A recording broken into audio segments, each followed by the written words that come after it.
अब इसके अंदर दो तीन चीजें करें। इमरान खान साहब जो है, जिसको हमेशा कहता हूँ कि लड़ाई बहुत खूबसूरत प्लान करते हैं। अब उनको ये पता है कि वो पिछले 10 साल से और खासतौर पिछले 2-2.5 सालों से जितनी उन्होंने कोशिशें की वो सारी बेकार गई। वो कोई प्रेशर नहीं क्रिएट कर सके, ना जलसों से, ना जुलूसों से, ना लॉन्ग मार्च से, ना जेल भरो तहरीक से, ना असेंबलियों से रिजाइन करने से, ना सूबाई और पंजाब केपी के असेंबली जो है, जो पंजाब और केपी की, उनको जो है डिसॉल्व करने से। अब वो ये सोच रहे हैं और बड़ी राइटली सोच रहे हैं कि इस वक्त धमा चौकड़ी मच गई है इस्लामाबाद में या रावलपिंडी में और सुप्रीम कोर्ट के ऊपर।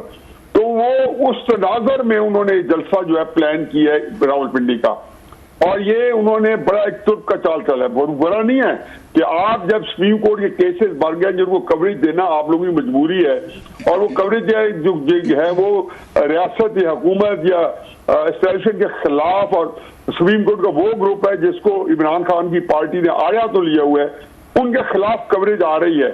तो ये एक ऐसा लीथल कॉम्बिनेशन बन सकता है अगर तरीके साहब ने इमरान खान साहब के जो पार्टी के लोग हैं वो इसको जो जेन्युइनली सिंसियरली इस्तेमाल करें। अच्छा सर, ये बताइए साहब, मैं सारी आपकी बात काट रहा हूँ, बड़ी अहम बात की आपने कि आपका क्या ख्याल है कि इमरान खान साहब ने मियाँ वाली का जलसा जो होम टाउन है उनका, उसको कैंसिल करके उन्होंने रावलपिंडी का जलसा रख दिया है कि जनाब यहाँ पे होगा। इसका मैं थोड़ा बैकग्राउंड थोड़ा सा आपको देख के पूछना चाह रहा हूँ कि बेनज़ीर भुट्टो साहब असैसिनेट हुई थी इधर लियाकत बाग में, और बाद में जरदारी साहब ने कंपनी ने गिले किए थे।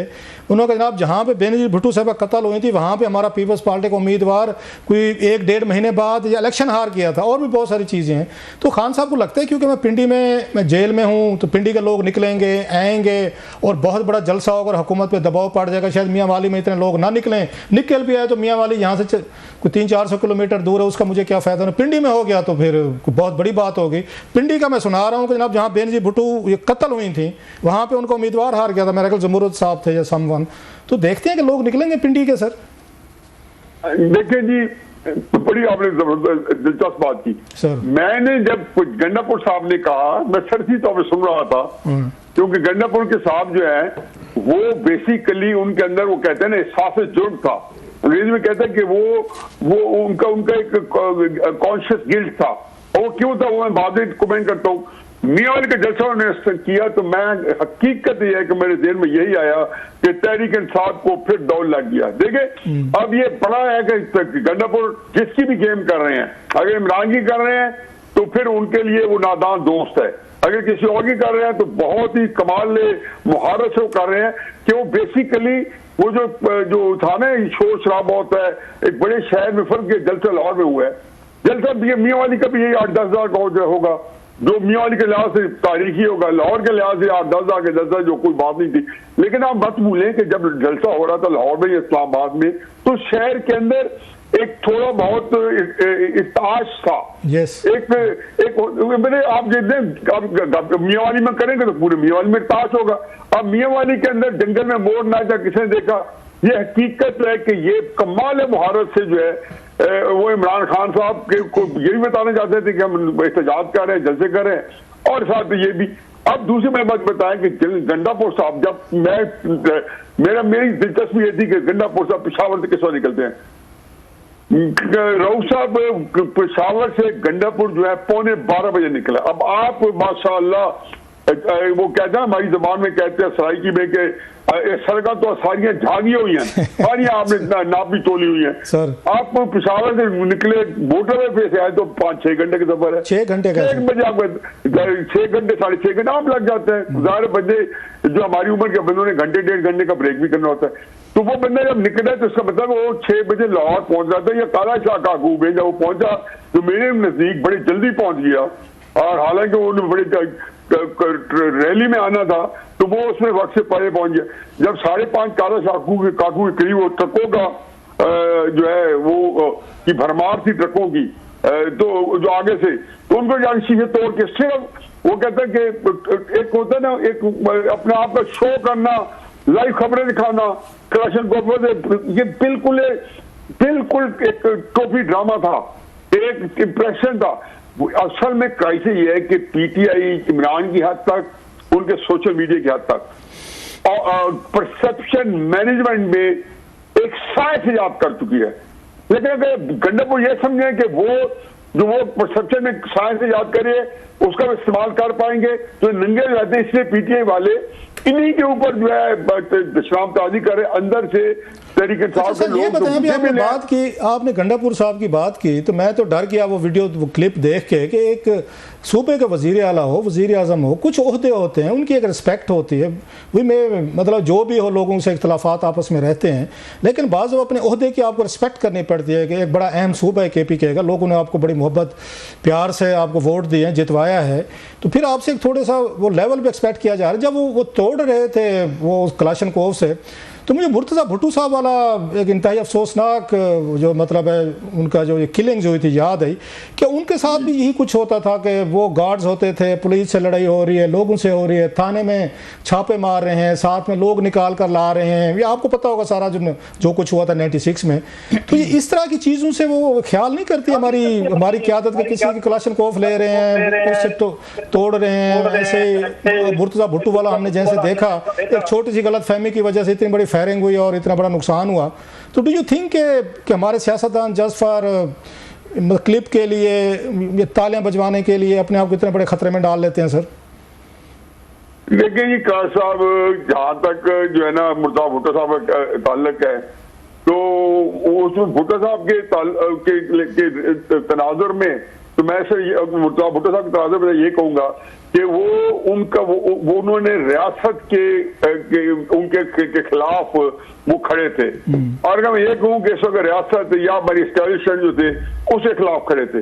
लेकिन यहाँ तक गंडापुर साहब का ताल्लुक है तो गंडापुर साहब जो है वो रियासत अगर उनके पीछे खड़ी हो या एस्टेब्लिशमेंट के पीछे खड़ी हो तो वो कुछ भी अफोर्ड कर सकते हैं। वो गुल्लू बट बन के तो आगे मालटाउन में 14 बंदे भी मार के जा सकते हैं। कोई उनके ऊपर जो है ट्रस्ट से बस नहीं होगी। ये हमें वैसे काम तो गुल्लू भट्ट वाला हुआ है न्याय साहब, आपने बड़ा अच्छा याद दिलाया। ये मतलब ये काम तो गुल्लू भट्ट वाला हो रहा था जब मुझे पता है ना जी कि जब आपके पीछे रियासत होती है ना, यानी कि एस्टेब्लिशमेंट होती है और उनको पता होता है कि आपने ये काम आपको दिए होते हैं। खैर अब ये इतनी ज्यादा इंपॉर्टेंट बात नहीं क्योंकि आपके पास आज बड़ी इंपॉर्टेंट टॉपिक्स है, तो मैं कहता हूँ आपका टाइम उसी में मेरा ख्याल है अब आप एंगेज करें। न्याय साहब आपने बड़े अच्छे तरीके से लाहौर और पिंडी का जो जलसा था, सो हम पिंडी से भी कुछ ज्यादा उम्मीदें ना रखें। बॉटम लाइन इज पिंडी से बहुत उम्मीदें रखें। पिंडी में इमरान खान देखे ना, फसाद करने के लिए आपको 4-5 हजार बंदा चाहिए। अच्छा, और तरीके से, और अगर तरीके साहब अपने तरीके साहब के पास एक एक्टिविस्ट ऐसी कोर है जो डू और डाई सिचुएशन है। अगर 3-4 हजार बंदे कोर कमांडर घर के बाहर जा सकते हैं डे लाइट में, तो वो जाहिर है कि अब जबकि एक ज्यादा उनको मिलिट्री अपना डाल सकेंगे सोशल मीडिया और ये जो होती है ना, मैंने कहा ना कि परसेप्शन मैनेजमेंट में सबसे बड़ी बात है कि उनके अंदर जो एक जो एक्साइटमेंट है, उनके अंदर जो जज्बात को उभारना है, ये तरीके से बहुत चीजें कर रही है। तो ये थोड़े से बंदे आके ये कुछ न कुछ कर सकते हैं, क्योंकि ये आप अगर चाहे 4-5 हजार बंदे किसी तरीके से फसाद पैदा करते किसी शहर के अंदर, तो कम से कम उसके असरात 8-10 दिन तक होंगे। तो पिंडी के जलसे से मुझे ये है कि जब सुप्रीम कोर्ट के ऊपर नीचे बहुत सारी चीजें हो रही होंगी, क्योंकि एस्टेब्लिशमेंट को के इस वक्त वसाइल जो है हर नए दिन जो है उनके काम बढ़ा रहा है, और वो काम ऐसे हैं कि सारे को अर्जेंट उनको एड्रेस करना है।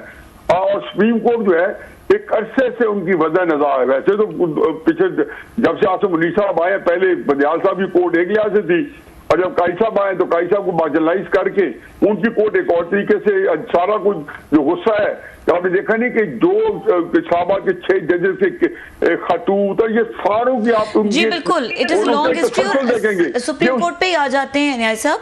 ये जो सुप्रीम कोर्ट का फैसला आया है और जिस तरीके से 70 सफात पर मुश्तमिल और जिस तरीके से इलेक्शन कमीशन के रोल को बिल्कुल डूबियस, डाउटफुल और क्वेश्चन कर दिया गया है हर एस्पेक्ट से, और इसके अलावा कहा गया कि हक दें जो मखसूस नशिस्तें हैं इलेक्शन कमीशन वो PTI को दे, और फिर जो इख्तिलाफी नोट लिखने वाले थे उनके ऊपर भी। तो मजमूई तौर पर इस फैसले को किस तरीके से देख रहे हैं, इसका क्या इम्पैक्ट होगा इस टाइम पे?